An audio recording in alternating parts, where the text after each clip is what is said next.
Good afternoon, everyone. It is 4 o'clock. I am calling to order the special meeting of the Hermosa Beach Planning Commission on Tuesday, August the 4th. Actually, the first thing that we have is a pledge of allegiance. Would you please stand, place your hand over your heart, and repeat after me.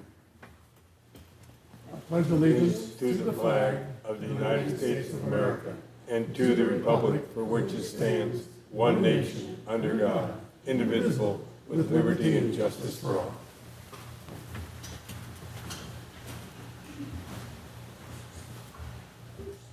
Please call the roll. Commissioner Hirsch. My understanding is she is on her way. Mm-hmm. Commissioner McNally. Here. Commissioner Hoffman. Absent. Vice Chair Flaherty. Here. Chair Eisen. Here. We have a quorum. Thank you. Moving to the agenda, are there any changes, additions, deletions, subtractions, or may I have a motion to approve? I move to approve. Second. Please call the roll. Commissioner McNally. Aye.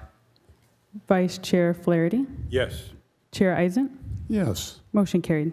Thank you. Next is our public comment section.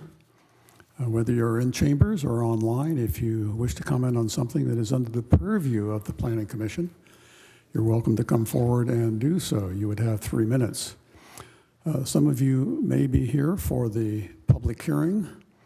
If you are, my recommendation is you might want to withhold your comments until the public hearing so that you can first hear the staff report. Secondly, any comments by the applicant, and then at that time you would be welcome to give your testimony. However, if you wish to testify now, you may do so, but you may not testify twice. It's either now or then. So, do we have anyone in chambers who wishes to come forward to speak on matters under our purview?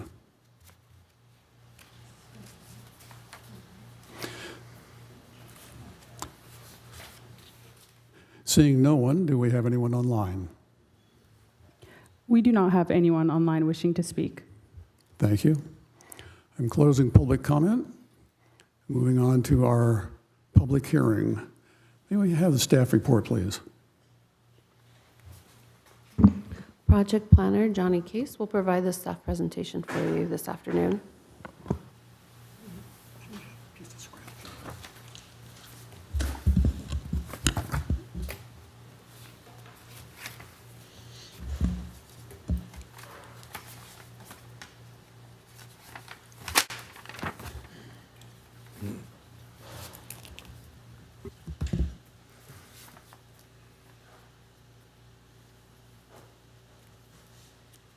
Okay. Good afternoon, Chair, Vice Chair, and Commissioners. This afternoon we are discussing a request to construct and operate an unmanned co-located wireless telecommunications facility for T-Mobile on an existing building located at 2447 Pacific Coast Highway.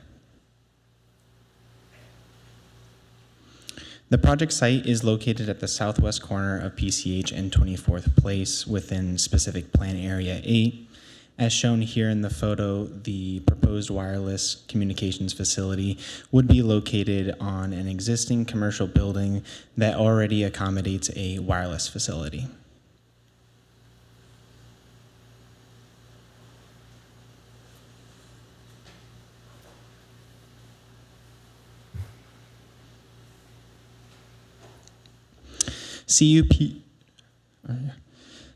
CUPs were previously approved for the site in, sorry,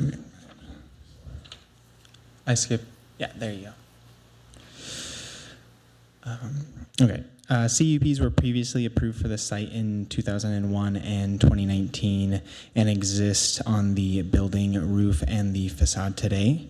Last month, there was a staff presented the proposed condition conditional use permit for the co-location of a wireless facility. Following public testimony and commission discussion, the hearing was continued to allow the applicant an opportunity to explore alternative designs that would reduce the project's visual impacts.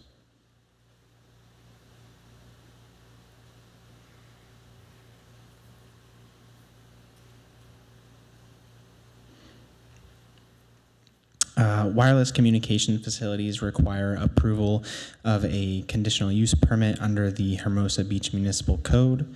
The city's review requirements primarily focus on 3 areas: appropriate site selection, visual compatibility with surrounding development, and compliance with operational and technical standards.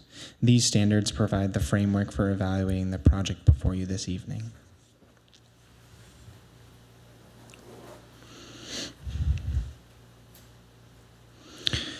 Also, under the Telecom Act, a jurisdiction is prohibited from considering the environmental effects of radio frequency, RF emissions, including health effects, of the proposed facility if the facility will operate in compliance with the federal regulations. Therefore, if a wireless facility project complies with the federal RF emission regulations, cities may not consider personal beliefs or other opinions about health effects of RF emissions of wireless facilities as part of its review. As a quick reminder, here are photo simulations provided for the original design. As shown in the photo simulations, the project design included 3 proposed antenna sectors mounted on the facade of the northern, southern, and west edge of the existing structure.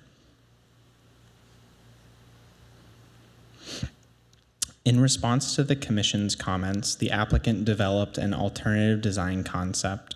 At the time of writing the staff report, the applicant had not formally submitted an alternative design. However, correspondence from the applicant included a preliminary alternative design. The preliminary alternative design proposed relocating the original north and south antenna sectors, highlighted in orange in this slide above, to the roof along the eastern edge of the existing structure. Both antenna sectors would be relocated to the east side of the roof and positioned atop the existing architectural feature, and would be comprised of 4-foot antennas enclosed within a 4-foot screening structure. For the original western sector, highlighted in blue, the alternative design relocates the facade-mounted antenna sector onto the rooftop, oriented towards the western side of the existing roof, away from the western edge of the roof. The alternative design's western antenna area would be comprised of 6-foot antennas within a 10-foot screening. After writing the staff report, the applicant provided staff with 2 alternative designs, option A and option B. These designs were then added to the published staff report as supplementary attachments. Option A relocates the original facade-mounted north and south antenna sectors to the roof along the eastern edge of the existing structure. The new eastern antenna sector would be positioned atop the existing architectural feature and be comprised of 4-foot antennas housed within 4-foot screening structure. The topmost portion of the proposed eastern antenna screening is 39 feet tall. Moving on to the western antenna area, the option A relocates the original facade-mounted western sector onto the western side of the rooftop, approximately 14 feet away from the existing parapet wall of the western edge of the roof. This antenna area would be comprised of 4-foot antennas enclosed within a 10-foot screening. A total height of this screening structure is 39 feet.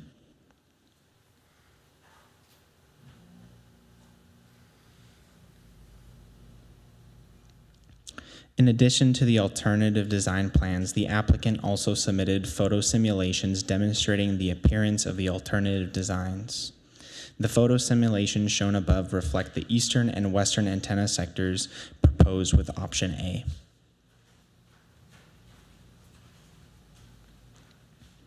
On to option B. Option B proposed the exterior antenna sectors in the same manner as the option A proposed the eastern antenna sectors.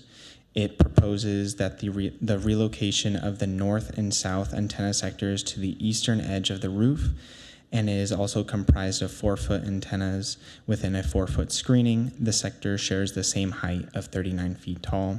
The difference between option A and B is the location of the western antenna sector, its distance from the western edge of the structure, and total height. Option B relocates the original facade-mounted western sector onto the western side of the rooftop, 3 feet 6 inches away from the western edge of the roof. This antenna sector would be comprised of 4-foot antennas enclosed within an 8-foot, 10-inch screening. The total height of the antenna area would be 37 feet 10 inches. Here are the photo simulations reflecting option B's design. The photo simulations shown above reflect the eastern and western antenna sectors proposed with option B.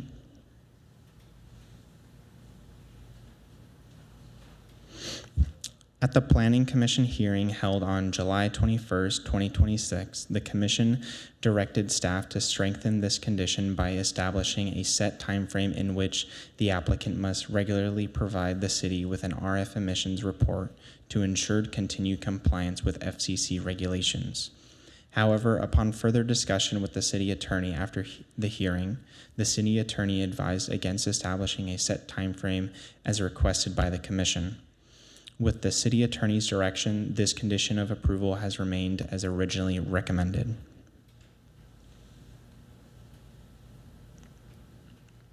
The proposed project was evaluated in accordance with the California Environmental Quality Act and was determined to be categorically exempt pursuant to section 15303, which is a class 3 exemption for new construction or conversions of small structures.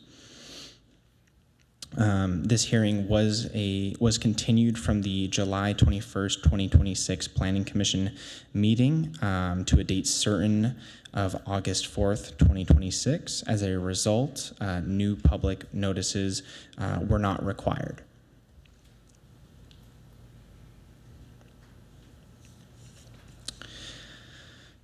If the Commission approves the original design, staff's recommendation is to adopt a resolution approving a conditional use permit, CUP 25-11, to construct and operate an unmanned co-located wireless telecommunications facility for T-Mobile, consisting of 3 facade-mounted screen sectors with 4 antennas per sector and a 152.5 square foot equipment area located on the roof of the existing building at 2447 Pacific Coast Highway in the specific plan area 8. However, if the Planning Commission approves either of the alternative designs, staff's recommendation is to clearly iterate which design is being approved, to direct staff to revise the resolution to properly reflect the approved design, and revise the conditions of approval to include the following condition. Due to the changes in the proposed design for the wireless telecommunications facility made after the application was submitted, the radio frequency RF environmental evaluation report provided with the application must be updated to confirm that the approved wireless telecommunication facility will meet FCC RF emission regulations and standards for construction, maintenance, and operations. Prior to or at the time of building a plan check, the permittee shall submit such an updated RF environmental evaluation report to the Community Development Director. If the permittee fails to timely submit the required updated RF emissions report, or if the director determines in writing provided to that the updated RF report does not confirm compliance, that the CUP will be void and no further effect, as well as determine the project exempt from CEQA.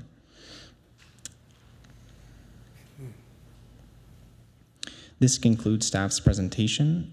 We are available to answer any questions the Commission may have. Additionally, the applicant is also present virtually to answer questions the Commission may have. Thank you. Thank you, Johnny. Fellow commissioners, questions of staff presentation in the report? Yeah, I do. Johnny, thanks again for a good report. Can you tell me what others, this is a SPA 8 zone, what other zones are this equipment allowed in? I believe so. For the SPA8 zone, it follows the same permitted uses as the C3 zone. So for the C3 zone, I know it would be permitted. I would have to double check in terms of the C1 and C2 zone on whether or not they're permitted. If they were, again, it would require a conditional use permit. Okay. The new zone that we're proposing, man, we're going off track here. The new zone that we're proposing for the community center, for example, would that allow these units to be put?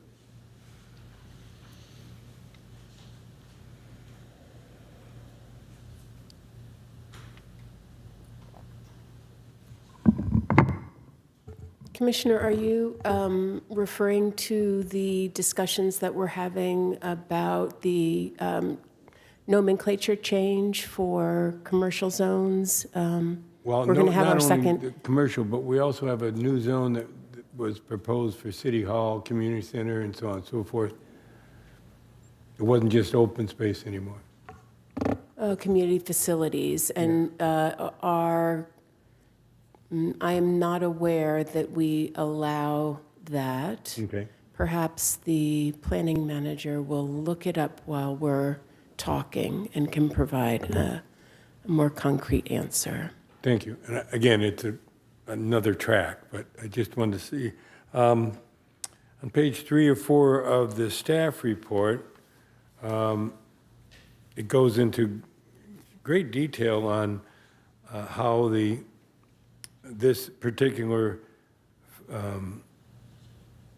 code allows for these type of structures, including exceeding the height limit within percentages. Does this proposal, the original proposal, obviously stayed within the height limit no matter what, because they were exterior below the roof line. But these two alternates obviously have a height difference. Do they qualify for what you proposed on page 3 and 4, where it describes not to exceed 12 square feet, not to exceed 15 feet above the point? Do both alternatives comply with that?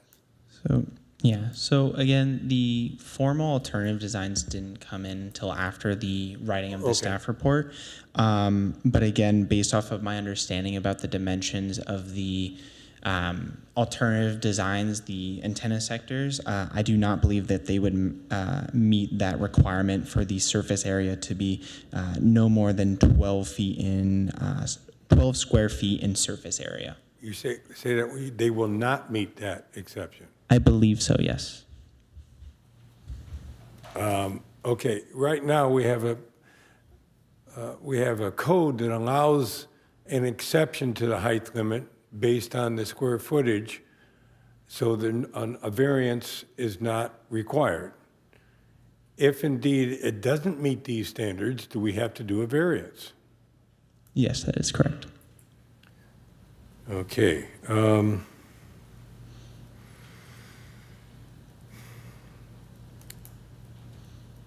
I'd like to ask the applicant, after he makes a presentation, some questions, but right now, Chair, that's all for me. Thank you, Commissioner. Commissioner Hirsch? Just a question for staff. Can you guys, and if you did it in the 4 minutes before I got here, just let me know. But could you talk about the approval process specific to this antenna being proposed on a commercial property that already has other antennas, and the timeline that we are under, so that we understand more directly our actions tonight and other things related to it? Yeah, so we haven't really discussed that. That hasn't come up at this point of the hearing. But as a quick reminder, this project has a 90-day shot clock. Back when the previous time we had the hearing, which the meeting was at, it was at day 69 of the 90-day shot clock. We continued it, and now we're currently at day 84 of the 90-day shot clock. And when we talk about shot clock, what does that actually mean? We have to take action before 90 days, or it's deemed approved? Yes, that is correct. Thanks. Thank you, Commissioner. Commissioner McNally. No questions this time. Chair? Just, If- yes, go ahead, If I please. might respond to Commissioner Flaherty's question from earlier. So all of the commercial zones, the industrial zone, as well as public facility may permit wireless facilities upon approval of a conditional use permit. Thank you. Thank you. Just one question for council or the director. What was the city's attorney's rationale for thinking it unwise to have a specific date that a test would be conducted? Sure, I'll take that one. So that really came from looking at whether we were imposing a condition that was potentially in conflict with federal law. So the federal RF standard is that any applicant needs to come before the commission and needs to present evidence that their proposal meets federal RF emission standards. That is a one-time requirement, basically. Once they meet that burden, the city is typically not allowed to require that they continue to reprove that burden unless there is some kind of trigger that affects the conditions under which the application was approved. So for example, looking at condition of approval number 8, it addresses if the director finds that there are conditions or some kind of trigger there. So for example, maybe federal law has changed, maybe the actual construction of the improvements is not to the same specifications as what was approved by the Planning Commission, maybe the equipment has been updated, so on and so forth. Or if another trigger is that the improvements cannot hinder development of surrounding properties.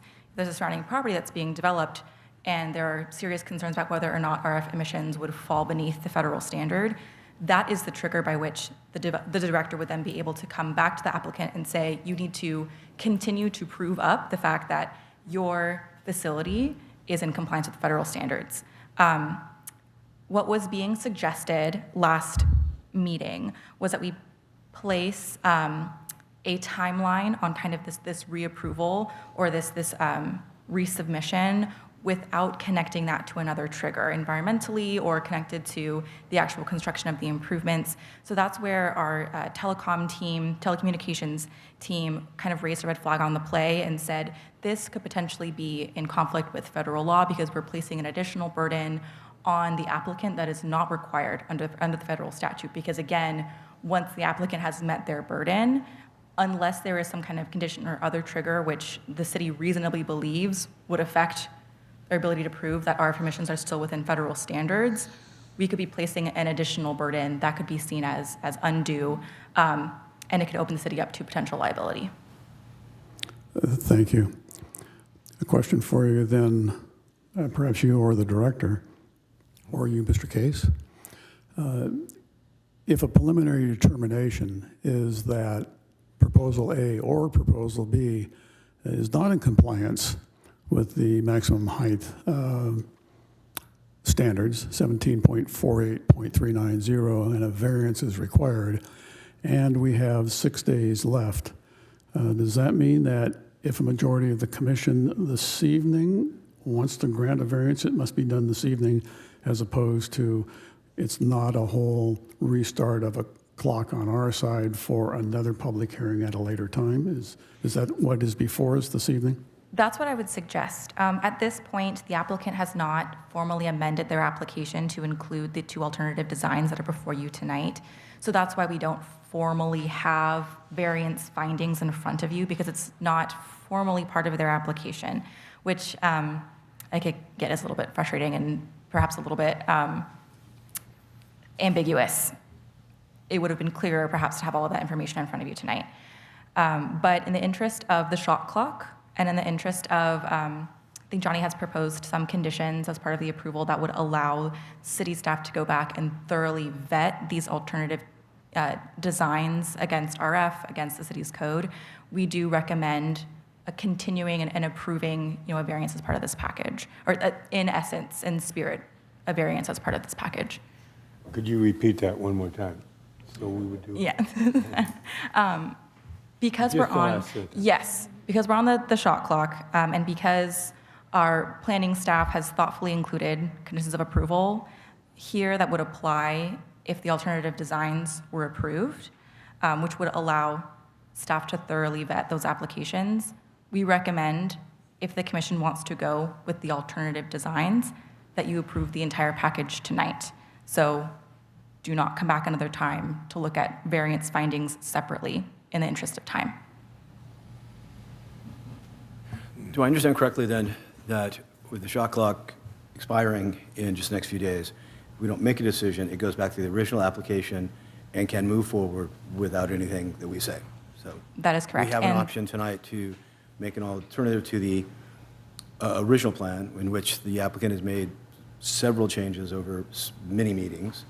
Okay, so without anything being done tonight, it just moves forward on the original application.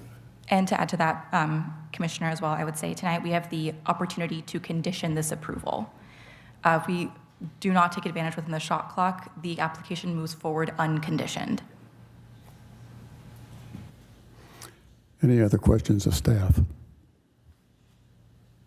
Commissioner Hirsch. Clarifying question on the variant. So we would, if we approved one of these alternate options that do require a variance for, that are determined after more thorough staff review to require a variance for height, that would not come back to us. We would be pre-approving a height variance without any findings? That is the recommendation tonight, I believe, based on the measure of the entire application. We would also kind of at least outline the rationale for the findings, right? We don't have them written out, but the formula is in the code, and you can discuss them broadly, and then we can transcribe them into final form.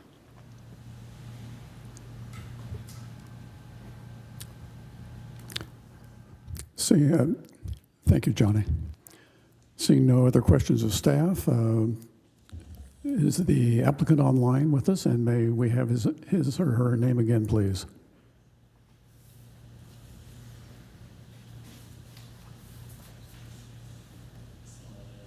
Hello, my name is Jesse Gilholm. Can you hear me?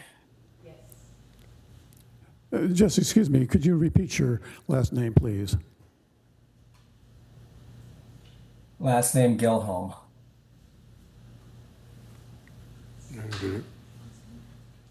Go ahead, sir.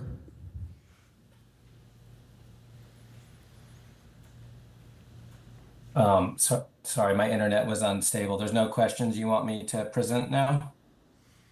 If you have some comments that you would like to make first, and then we would have the commissioners ask you any questions that they might have. Sure. Okay, that'd be great. Prior hearing, there was a lot of comment from the public in opposition to the project. I think they would like the project to be denied or go away. It was continued with a directive from staff to redesign in the manner for which we've presented back to staff. We are making effort to abide by Planning Commission's directive. But it is a unique process when we're talking about the need of a variance, which I think is a moot point based on where we stand in the process just discussed. But I would like to reiterate that the original design was within compliance full compliance of code and visual impact. And this revised design was created and presented to abide by the directive of the Planning Commission. And to the public, I would like to say, if you look at the prior plan and see where antennas are placed and where they are propagating, they are providing coverage toward versus these revised designs. And there's two revised designs. They're basically the same. On the eastern face along PCH, they are the same. On the western face, there's one that's lower, like 8 feet 10 tall structure, and one that's pushed further back toward the center at a higher height of 10-foot tall. We tried to keep everything let me back up. Speaking to the public, these revised locations get the antennas higher, which I think is a benefit to the intent of the opposition of the public. They also get the antennas in a location and looking in a location, which is also in a benefit addressing the concerns of the public. I'm kind of dancing around the intent of all of this, but there was significant effort taken to accommodate this at the directive of the Planning Commission, and I hope that they understand these changes. And although if this project is approved, they probably won't be getting what they want with a denial, that they will be getting an improvement in the respect for which their primary concerns were raised. So today there's 3 designs in front of the Planning Commission, the old original design, and then 2 varied designs. Thanks to staff for working with us. It's been a scramble to get these completed in time, and going back and forth and writing staff reports based on preliminary ideas and then getting these plans subsequent to the deadline to finish the staff report. I think that's my main presentation, and if there's any, want to address any questions from public or staff. Thank you. Thank you, sir. Fellow commissioners, any questions of the applicant? Yes. Go ahead, Commissioner Flaherty. Jesse, thank you again for your time and energy and presenting these alternatives. I know it's been a rush to meet these deadlines. I do have a question for you on other sites, though. Within a couple hundred yards directly north on city property in a commercial zone on the west corner of Artesia, Gould, PCH, there's an existing building with antennas. They're not covered or masked or anything. They're bare bones antennas. Been there for a while. Did you at least investigate that building to see if they would accept that? Since you were further north in Manhattan Beach, I think your latest, the one unit or one place you were there before this place. Are you talking about the Skechers building? I'm sorry, got some miscommunication. Could you start again? So my real question is, did you investigate 2601 PCH to see if that would be an alternative site? Is that the Skechers building? No, it's the first building at the intersection of Artesia and PCH, the northwest corner, and it currently has several antennas, 3 antennas that exceed the height limit. They're not wrapped, they're not covered. Did you attempt to see if that Because we had this conversation last meeting where you were kind of vague on how much investigation you had spent, and we recognized the limited number of buildings in that area. But that building has a current structures.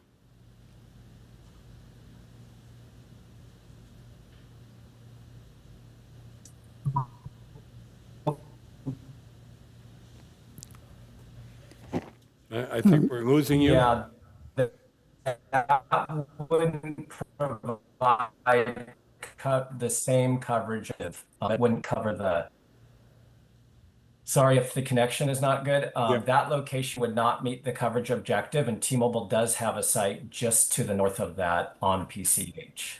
Okay, well, thank you. Are you aware that? Yeah, I just typed it into the. You know, when I asked the staff tonight regarding the compliance with their existing ordinance, when that was written, it was done deliberately to allow a height issue without going through a variance procedure, which is unusual, but it's one of the things we do. Are you aware that your alternates may not meet the criteria that's in the code? The square footage requirement, not the height requirement. You do match the height requirement.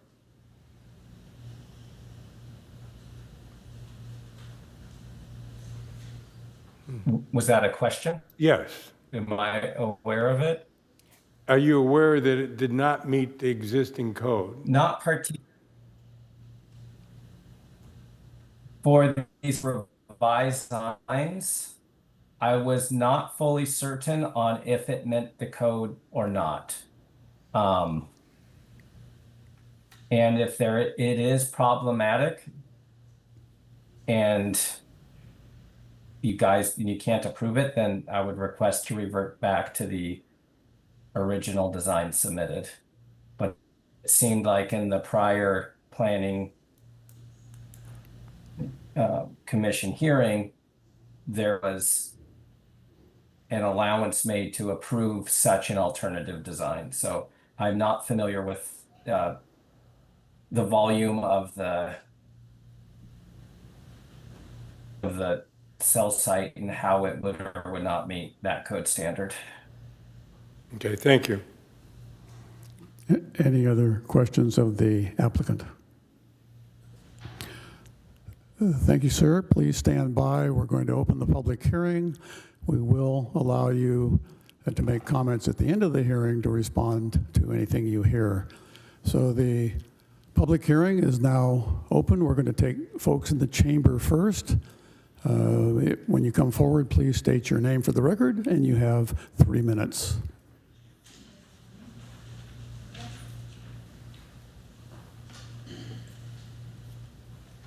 Hi, my name is Terrell Burnett, and I live at 629 24th Place in Hermosa Beach, which is within the 500 feet.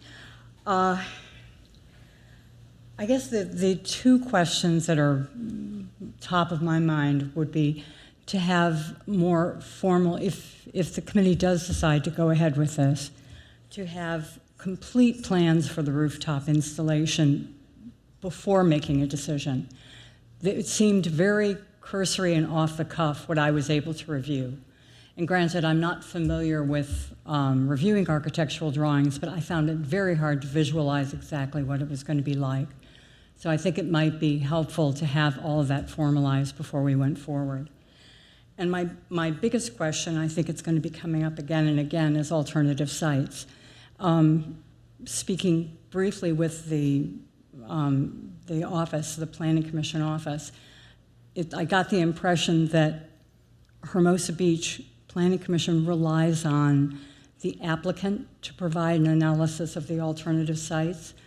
And I would think that we would want to have that, and Mr. Flaherty, your questions were perfectly on target, but I would think we would want to have that formally written so that we could see it and understand their analysis about why this is what's considered the best site. Because certainly in terms of the impact on the neighborhood and the environmental impact and everything else, to the residents, it doesn't appear the best site at all. We can think in lots and lots of alternatives. So I would implore you to really get the formal list from them or instruct staff to make a list to share with us of what sites have been looked at and why this is the best one. And those are my comments. Thanks so much. Thank you. Christopher Matzek. Well said. Most people get that wrong. Thank you. Christopher Matzek, 743 24th Place. I was originally going to bring up the same thing that Commissioner Flaherty talked about, which was 2601 on PCH. I literally pulled up a 3D map, and it is higher in east, west, north, and south directions. So I would propose that that was incorrectly stated, that it is not a better site. It's higher than this building, and it has direct line of sight to all 4 cardinal directions. With that said, understood there is a shot clock, so I just wanted to also say that I would prefer option A and B rather than the original. So understood that that may be where we end up. So also wanted to state that. So thank you. Thank you. Mr. Wallace. Afternoon. My name is Jason Wallace. I live 629 24th Place in Hermosa. I'm looking at the regulations that we're required to meet in order to approve this project. And I have 2 questions I need to ask. One will be to Johnny. Did you receive a list from T-Mobile of all alternative sites and why each of those alternative sites was not the best alternative site? Because Hermosa requirement says Planning Commission shall make a finding that the proposed site results in fewer or less severe environmental impacts than any feasible alternative site. Did you receive any information, any list from T-Mobile about alternative sites? I'm asking him a question. Can he respond? No, this is for you to present Okay. comments. Then let me raise something else to council. Council, let me refresh your memory because it's here in the staff report. If you elect to deny the request, must be supported by substantial written evidence contained in a written record, 47 U.S.C. To be considered substantial, the written evidence must reasonably support denial based on failure to satisfy local regulations. That's the regulation that says he's looked at every alternative site. If he has not looked at every alternative site, then that information is not available and you cannot make this decision without that information. The difficulty with this is, and along the lines of Ms. Burnett speaking earlier, I stopped into the commission, the planning department, and talked with a planner who said they do not go out and determine alternative sites. They rely on the applicant to determine sites, alternative sites, and determine whether or not those sites are the best or least alternative. You're getting boxed into something that you're trying to respond to a lack of information because your applicant has not provided the information necessary for you to make the decision. That to me is simply a situation that does not satisfy under the Telecom Act, requiring you to make a decision within 6 days. Your applicant has failed to meet their obligation. So just want to put that out there. Mr. Flaherty, I agree with you 100%. 2601 is a better location. You need information about whether or not T-Mobile ever looked at 2601, written information from them, written analysis from them about why it's not within the T-Mobile's best use, as Jesse said when he made the comment. But I, as a citizen, want to have a written report from T-Mobile on all of the alternative sites in Hermosa that they, in good faith, reviewed those alternative sites and made the determination that 2477 is the best. Not that it's one of several, but it's the best. Thank you. Thank you. Mr. Rockefeller.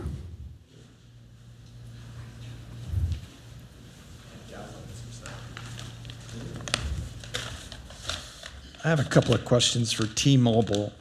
They call out some angles.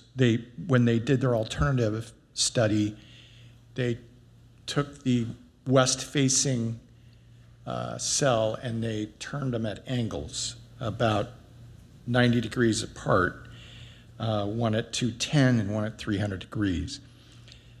Does that cover that whole, so would each of those angles cover everything in between, or is that aiming it away from the people closest? So I thought last time we talked about that the cell tower needed to be a certain distance from the residents, both across and below and next to the property. So I think it'd be good to have an answer from T-Mobile about, does moving it back option A or option B, which one makes it more satisfying? A little bit higher is really going to be the height of those air conditioners. So I don't see that the height's an issue. But to move it farther away from the first house, probably get a lot more support from the community if you did that. It would also be good to know what kind of a coverage you get from each of those cells.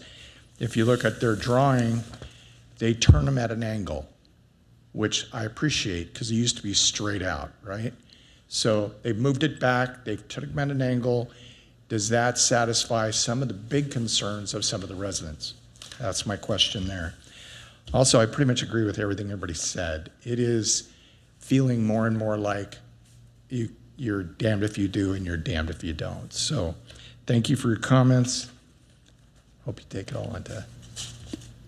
Thank you, Mr. Rockefeller. Anyone else in chambers to speak? Seeing no one, is there anyone online? We do not have anyone online wishing to speak. Thank you. Mr. Joho, we're about to close the public hearing. Do you have any comments you wish to make?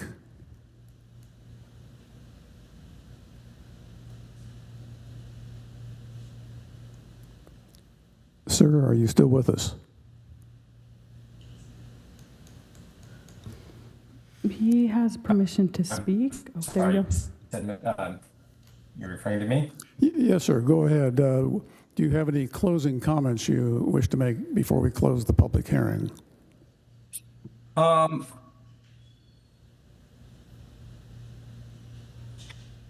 There's talk about an alternative site analysis.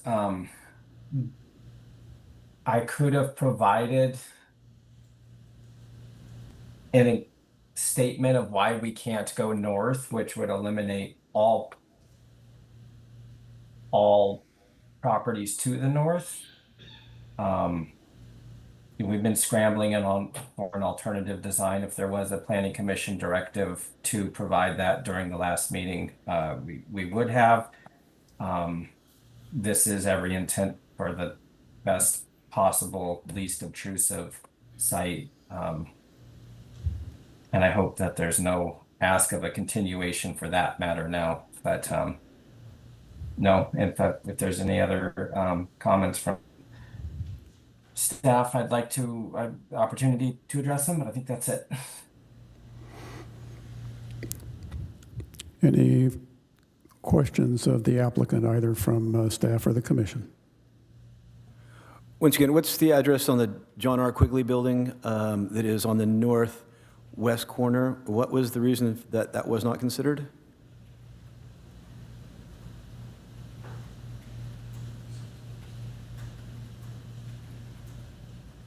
Anything north of Skechers? No, on the corner of not propagate to the southwest. You would that cover. No, the southwest is the Hermosa Hotel. It's the south. It's the northwest, the white building on the corner. I'm sorry, I don't have the address on there. 261. Thank you. 2601. Thank you. What was the reason that wasn't considered? Did the landlord have objection to it, or did it just not fit? Is that the Skechers building? Sorry. No, it's south of it's the south. It's on the corner, right across from the Chase Bank. We did not get a reply from that one. We were also trying to abide by city code that encourages co-location. And I think it would theoretically work if antennas were very strategically placed. That building has architecture for which there is immense challenges for the antennas to propagate without being obstructed. So in just each to, direction. so just to make sure that we understand or clarify, T-Mobile did consider 2601, but for a number of reasons felt that the existing site is a better site for T-Mobile. Is that correct? Yeah, and I also think we did not get a response. You're talking about the is it the hotel on the corner?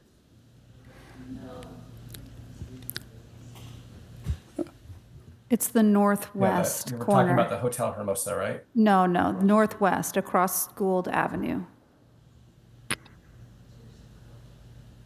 It's a small building. The northwest corner, that is the Skechers building, is it not? No, Skechers is further north. So Hotel Hermosa is is the southwest corner of Pacific Coast Highway and Gould, immediately across the street going north. So the northwest corner is 2601 Pacific Coast Highway, and that's the one that I thought that you had referred to earlier that already had, or Commissioner Flaherty had, that already has a number of antennas on site. Now, your predecessor mentioned that that T-Mobile had one, I believe, on that building, but the contract was not renewed. Do I remember that correctly? That's on the Skechers building. Ah, okay, where thank you. So There this- is existing T-Mobile coverage, but there's no, the lease, yeah, those are, So the lease was not extended on the Skechers building? yes. T-Mobile's been there for a long time and they need to come down, and this is the solution to do so. And to continue coverage in the area. Okay, fellow commissioners, any further questions? Seeing none, I am closing the public hearing. To comment, I bring it back to the commission for first discussion, which I think we're going to need before we entertain any motions. Who wants to go first? I'll jump in there first. Commissioner Flaherty, thank you. And again, discussion only. If I'm suggesting that we deny this because we didn't think he performed or the company performed in providing us with the information, have you ever seen those cases at all? Yes. Are you asking if I've seen them be successful? The answer is generally no. Okay. Because my personal belief, fellow commissioner, this has been a poor submission. I have done a dozen of these over my tenure, and this is pretty weak on giving us information on what they've done to provide us the base information. There's no doubt the design, I think he's done an excellent job of alternatives, A and B. I think he even meet and matched the architectural value of the building that's there now, because if you look at the existing RF equipment, it's built into the design of the building. It's an extremely interesting look. What they're proposing in his first proposal is obviously an issue that we heard from the neighbors. It's just too close. There's too many of them, all the above. And that's why we suggested as a commission, let's go with some alternatives. That has always been successful for us, for my dozen times on this commission. I feel I'm hamstrung today because the attorney has seen, but not been successful. I appreciate that. It would be terrible for us to deny and not have our 2 cents worth in getting at least a leg up on some of these issues. So, I did like, Kate, your last time as you proposed dealing with the 3 of them. I was surprised he came back with 2, not just 3 moving around, but 2. Although there are 2 units in the east side. I'm also want to make sure I say this right. He's not violating the ordinance as it sits for height. He's only violating the ordinance as it sits for square footage on the deck. So my suggestion is that we pick the least damaging, in our opinion, because whether he's over or not, whatever variance is not going to affect the guy east of PCH who's going to complain that we violated the code on the height. What we need to do is protect the residents on the, call it the northwestern and southwestern sides more than anything else. And so I think we're in between, closer to the west facade with a 10-foot, a 7-foot closer and a 10-foot further away is what it boils down to. But again, I'm not concerned whether we have to get a variance on square footage on the building. I was only concerned if he violated the height the way we have our ordinance set up. It was done deliberately by us, or others, to allow these type of things. So that's my 2 cents. I very much supportive of the original concept of reducing the impact on the neighborhood. I think our hands are tied otherwise. I appreciate the advice from council. I think this is a poor presentation. Possibly there's something the staff can do in the future by requiring written documentation of what the alternatives were, not just, again, gentlemen worked hard. I mean, everyone has worked hard to get this time frame through and all the stuff.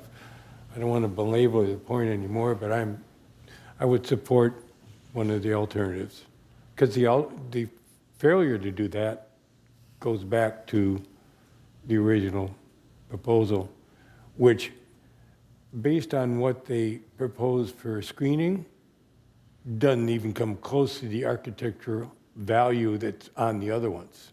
I mean, he's going to do a little bit of stucco and a screen right now, whereas the other ones that are up there today add to the flavor of the building, add to the overview, so on and so forth.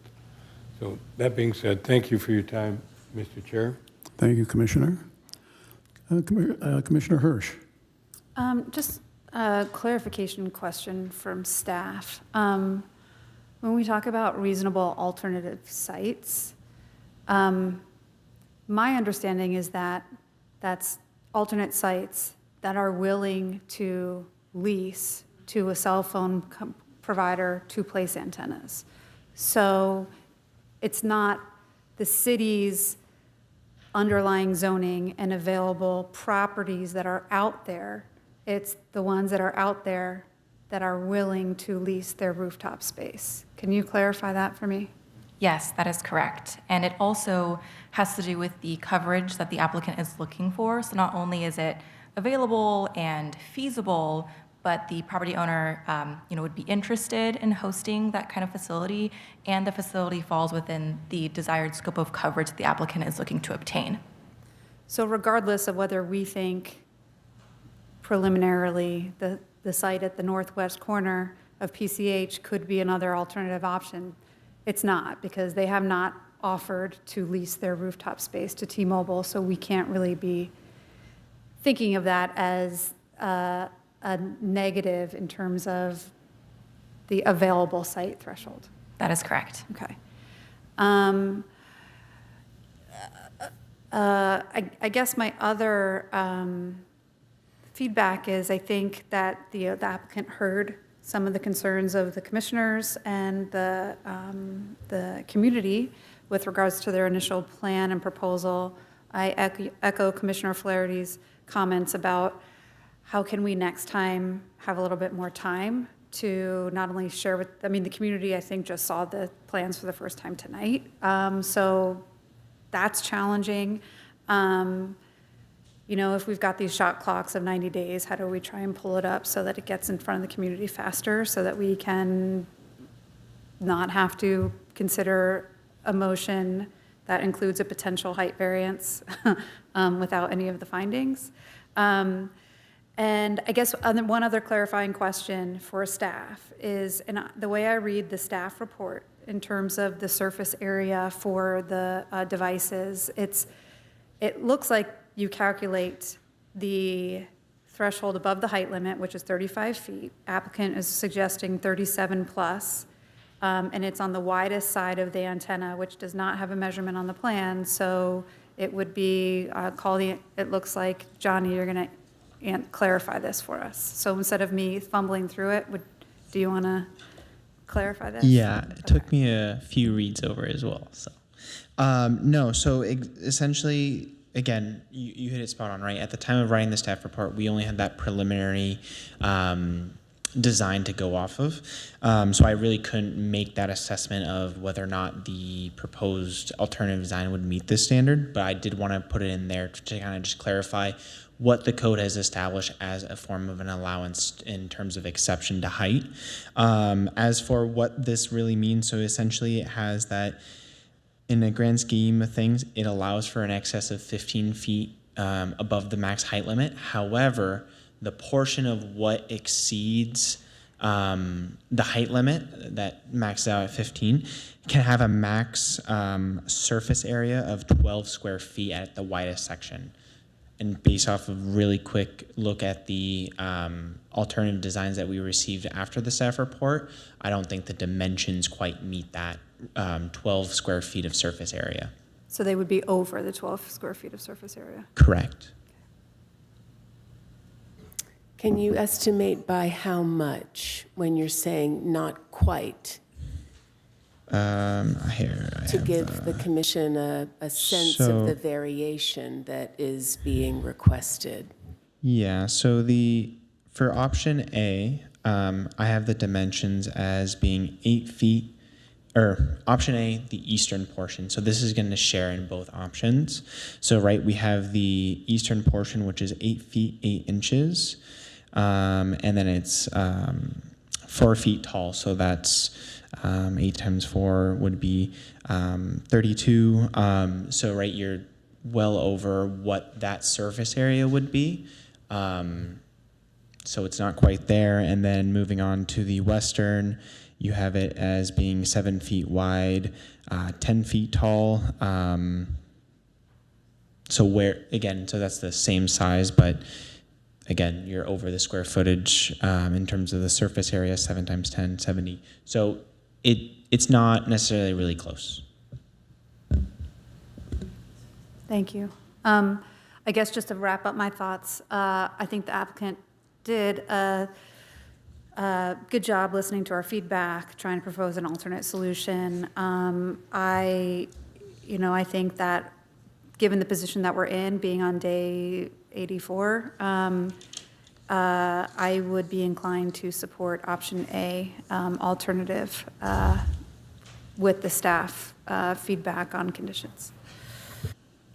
Thank you, Commissioner. Commissioner McNally. Thank you. So I just want to make sure and recognize the concerns of the residents on 24th Place and the amazing amount of really thoughtful letters, emails, and other things that we received. And I take that into great consideration.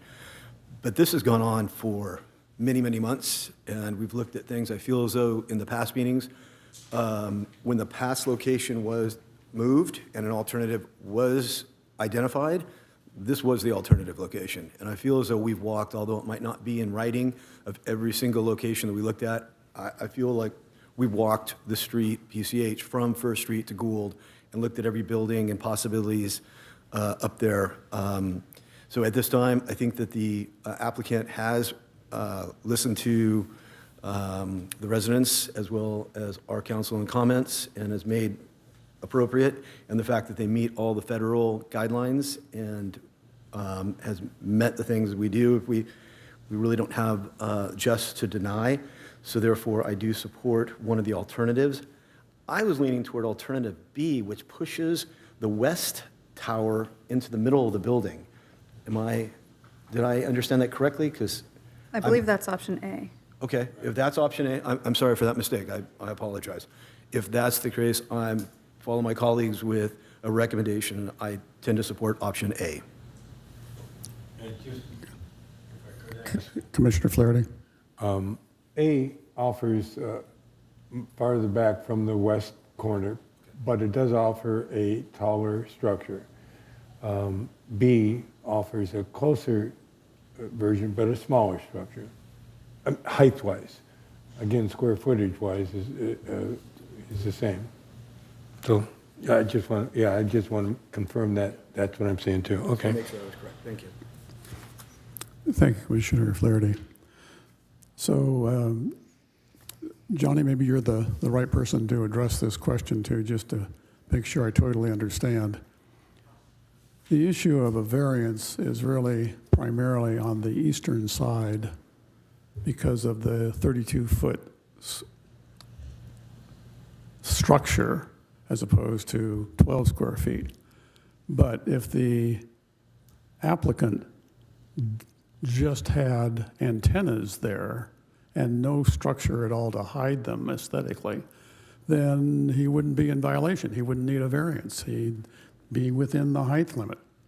So I find it a little ironic.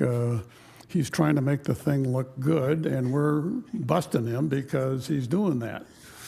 And just an observation, if I have that. Do I have that correctly? Yeah, so again, right, the screening of the proposed antennas, that's going to add a lot of square footage. That's what's going to kind of run into issues when you look at, based off of quick reviews, preliminary reviews of the alternative designs, right, that likely a variance would be required because it exceeds the max height threshold as well as the allowable, the threshold for allowable height variant, or not height variance, but to exceed the height limit. Again, I don't know the exact dimensions of the antennas, but I know that in the code there are allowances for smaller, strictly more antenna facilities that don't include the screening that are going to add so much more to the square footage in terms of that surface area. Thank you.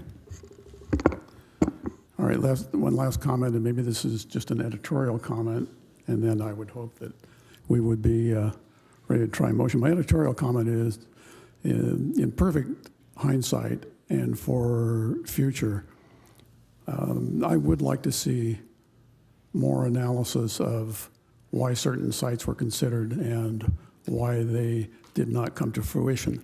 As Commissioner Hirsch said, in some cases, the building owner just doesn't want antennas, and there's nothing any cell provider can do about that. In other cases, it is a question of optimum coverage. We don't have the expertise on staff to make a decision. We're not going to hire consultants to make that decision. We, unfortunately or fortunately, have to rely on the expertise. But we should have a better idea on how they came to their conclusion. And with that, I'll stop editorializing, and I will entertain a motion. I move alternate A as proposed by the applicant. Second. Now, could I ask if your motion includes a variance for the surface square footage on the eastern side? As required by the staff. As, well, yes, suggested that we have to include that, or we should include it. Yes. All right, so this motion. But one other thing, though, if I could speak to it real quick. In the resolution, you didn't detail that particular section of the code in the resolution as well as you did in the staff report. The staff report is quite extensive in how they illustrate it, unless I missed it. Yeah, so the resolution, because, right, there's multiple designs at hand, right, we were a little limited on what we could do Okay. with the resolution. Is staff going to this meeting, you could have approved the original design, option A, option B. So that was part of my recommendation, is if we were going to go with one of these alternative designs, to give staff the direction to revise Thank the you. resolution to reflect whichever design of the alternatives if you decide to approve those. Great. So this language that's already on the books will appear in the resolution. Correct, yeah. So we would have to tailor it to whichever alternative design is approved, if it is approved. And so it wouldn't reflect the original design, and it would speak Thank you. to what's approved. All right, so your staff suggested language will appear with regard to a variance, and the choosing of option A will appear in your resolution, or your motion. And that's Thank you. okay with the second. All right, is there any other discussion? Call the roll. Commissioner Hirsch, Yes. Commissioner McNally, Yes. Vice Chair Flaherty, Yes. Chair Eisen. Yes. Motion carried. Thank you. Thank you, everyone. Director, we don't have a director's comments on the agenda. Does the director have any comments? I have no comments except to thank you all very much for coming early and within a very short time frame to provide what I hope is a responsible alternative solution to the co-location at this address. Thank you so much. Thank you, Director. I'll take a motion to adjourn. Second? All in favor? Aye. Adjourned.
Love is a lesson that doesn't end. It knows no conditions, so you better buckle in. Love keeps you on your toes. It never stops, only grows. Love isn't easy, it's a commitment, especially when they're being their most resistant. Love is finding the right seat so you can take a breath. But remember, love isn't lax, it always double checks. Check that your kids are in the right seat at nhtsa.gov/the right seat.